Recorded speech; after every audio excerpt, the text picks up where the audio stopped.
Memulai chapter ini di sebuah kuil, ketika seseorang pria sedang ditanya perihal 5 tahun waktu yang berlalu lama sejak bekerja dimentori Kuzuhara. Pria itu terkejut dan terdiam.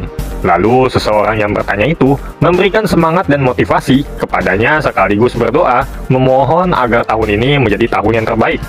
Dialog mereka pun menjadi awal dari judul chapter ini, yaitu The Glass of the Betrayer. Masih di kuil tersebut, ternyata pria itu mengingat saat-saat menakutkan saat ia tak becus dalam mengaduk minuman yang mengakibatkan es di dalam gelas itu rusak, sehingga Pak Kuzuhara langsung memecatnya. Mengingat itu semua membuatnya bergidik dan berusaha merasa bahwa Pak Kuzuhara tidaklah kejam, tetapi dialah yang tidak kompeten. Panel lalu berpindah ke Hotel Diamond. Ternyata pria yang berdoa di kuil tadi bernama Uchida. Bukan Uchida yang ini ya. Uchida ini kembali untuk meminta Pak Kuzuhara mempertimbangkan lagi atas pemecatan dirinya. Teman-temannya juga memberitahu Uchida bahwa prinsip yang dipegang oleh Pak Kuzuhara tidak akan berubah. Apalagi sebelumnya, seseorang bartender dari bar Lapin yang kita tahu itu bernama Ryu sempat mampir ke Hotel Diamond untuk berduel dengan Pak Kuzuhara. Pasca duel itu, mood dari Pak Kuzuhara sedikit baik. Yang dibilang oleh rekan-rekan bartender di sana merupakan sebuah anomali. Karena terlalu banyak bicara tentang kejadian itu, salah satu rekan bartender di sana menyuruh untuk berhenti bergosip. Dan tak lama dari sana, tiba-tiba Pak Kuzuhara berada di belakang Uchida. Uchida pun menyapanya, tetapi Pak Kuzuhara mengacuhkannya. Uchida pun langsung memohon kepada Pak Kuzuhara dan meminta maaf atas kesalahan yang ia lakukan sehingga membuat semua orang di sana terpaku kepadanya.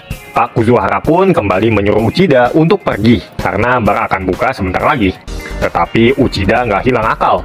Karena ia sudah bukan pegawai, ia malah beralih menjadi pelanggan dengan mengharapkan kesempatan kedua dari Pak Kuzuhara. Tetapi usahanya kembali gagal karena Pak Kuzuhara tetap kekeh dengan pendiriannya, meskipun ia cosplay jadi pengunjung. Tak hanya itu, kali ini Pak Kuzuhara menegaskan kata-katanya kepada Uchida yang membuat dia terkena mental. Panel pun berpindah ke kediaman Uchida. Terlihat ia mencoba meyakinkan dirinya bahwa masih ada banyak peluang lain, sembari ia melihat sebuah piala juara shaking cocktail yang dipunyanya.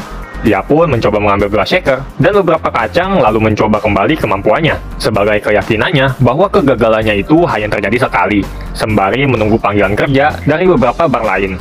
Tak lama dari situ berderinglah handphone Uchida. Sayangnya ia tidak dapat kabar baik. Uchida pun masih husnuzon. Deringan kedua pun sama saja. Ia tidak mendapat kabar baik hingga sampai ia berpikir bahwa pemecatannya dari Hotel Diamond membuat namanya jelek di semua bar. Di tengah kerapuhannya, ia mengingat sesuatu. Dan keesokan harinya, ia pergi ke Bar Lapin. Sebuah bar yang punya reputasi tinggi, tapi kini sudah berganti pemilik. Saat Uchida masuk, ia disapa oleh kepala bar di sana, dan dikira ingin mencari pekerjaan. Nyatanya, kedatangan Uchida sangatlah amat tepat, karena Sugiyama mengambil cuti seminggu untuk merawat ayahnya yang sakit. Kepala Bar Lapin sepertinya mengenali Uchida. Dan direspon Ryu dengan senang karena yang pasti jebolan dari mentor Pak Kuzuhara pastilah yang terbaik. Uchida pun mengiyakan sangkaan dari kepala bar itu. Sang kepala bar dengan agak ragu mencoba menjaga reputasi dan etika dalam industri bartender di Ginza. Karena bukan sekedar personal pribadi, tapi menyangkut dunia profesional mereka. Tapi berbeda dengan Ryu yang senang dan mencoba memberikan Uchida kesempatan. Sayangnya perkataan Ryu sempat dibentak oleh kepala bar. Ini lucu banget sih. Ryu mencoba meyakinkan kepala bar karena Uchida sudah menganggur selama 2 minggu. Si Pak Kepala Bar pun malah menyuruh Ryu untuk ngetes membuat minuman jika ia kasihan kepadanya. Jika hasilnya lebih baik dari Ryu, maka Ryu akan dipecat. Ryu pun protes dengan tantangan itu. Tiba-tiba, Uchida dengan lantang menyanggupi tantangan dari kepala bar di sana untuk melawan Ryu. Uchida seperti tak menerima rasa belas kasihan dari Ryu. Karena keterbatasan bahan, diputuskanlah untuk membuat sidecar, sebuah minuman koktail klasik yang umumnya dibuat dari cognac, cointreau, dan jus lemon. Ryu bertanya, jenis brandy atau fermentasi minuman anggur apa yang akan dipakai oleh Uchida? Uchida sendiri memilih Martell, dan resep tradisional yang menggunakan Courvoisier. Uchida juga menanyakan hal yang sama dengan apa yang Ryu tanyakan. Ryu sendiri juga memakai bahan yang sama dengan Uchida. Uchida pun langsung memulai menunjukkan kebolehannya. Di sini, Uchida dengan detailnya melakukan tahapan-tahapan yang dia kuasai dalam meracik minuman, sambil ia dengan optimis bisa mengalahkan Ryu. Dengan pedenya, tak terasa sidecar buatan Uchida sudah hampir selesai. Sedangkan saat ia menoleh ke arah Ryu, terlihat ia masih belum selesai. Uchida pun bergumam betapa lambatnya seorang Ryu membuat sidecar. Setelah itu, Uchida mempersilahkan kepala bar untuk mencicipinya. Sayangnya, Kepala Bar menolak secara halus, karena sidecar buatan Uchida tidak bisa disajikan kepada tamu. Waduh, gimana nggak kena mental tuh? Uchida pun emosi dan merasa ia sudah dipermainkan. Uchida merasa semua bar terlalu takut dengan reputasi Pak Kuzuhara karena di blacklistnya ia dari sana. Tetapi hal itu dibantah Kepala Bar Lapin dan menyuruh Uchida untuk mencoba sidecar buatannya. Saat ia mencoba, betapa kaget ekspresi wajahnya. Uchida pun membandingkan dengan sidecar buatan Ryu, dan ternyata rasanya berbeda dengan yang punya Uchida, meskipun bahan-bahannya sama. Ryu dan Kepala Bar ternyata sudah menduga dan sengaja menyamakan bahan-bahan dengan punya Uchida, sehingga membuat Uchida bingung. Dijelaskan oleh Kepala Bar bahwa yang membedakan mereka adalah lemon yang menunjukkan tanda-tanda kerusakan. Jika langsung diperas, akan meninggalkan rasa pahit. Uchida kembali bertanya apa yang membuat rasa sidecar mereka berbeda. Kepala Bar menjelaskan bahwa saat Uchida memeras lemon, ia melakukannya dengan terburu-buru, sehingga membuat kerusakan dari lemonnya. Berbeda dengan Ryu yang memeras dengan hati-hati. Hal itu menjawab pertanyaan Uchida, mengapa Ryu cukup lama membuat sidecar-nya. Uchida masih denial. Ia masih beralasan bahwa mungkin ia hanya bernasib buruk dalam memilih lemon. Tetapi hal itu dibantah.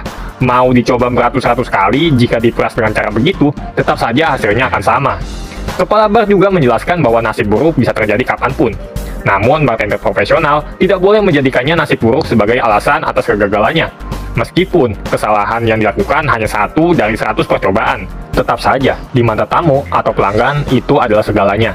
Meskipun itu hanya sebuah minuman koktail, sekali saja mengecewakan seorang pelanggan, bartender akan kehilangan segalanya. Akan mustahil baginya untuk memulai lagi dari awal, bahkan jika ia tidak melakukan kesalahan lagi.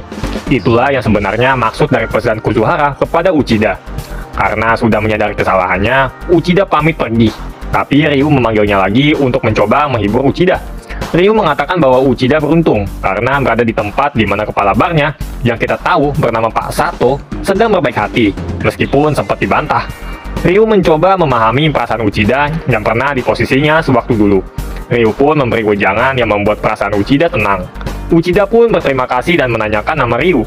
Lalu setelah Uchida tahu, ia langsung mengetahui latar belakang dari Ryu. Uchida pun meminta maaf karena tidak sopan dan tidak tahu siapa yang ia ajak duel tadi. Hal itu langsung disindir oleh Pak Sato.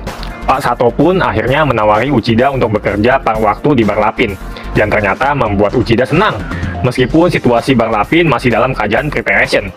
Lalu tiba-tiba, Bar Lapin kedatangan Pak Kuzuhara yang membuat semua orang di sana terkejut, sekaligus mengakhiri chapter ini.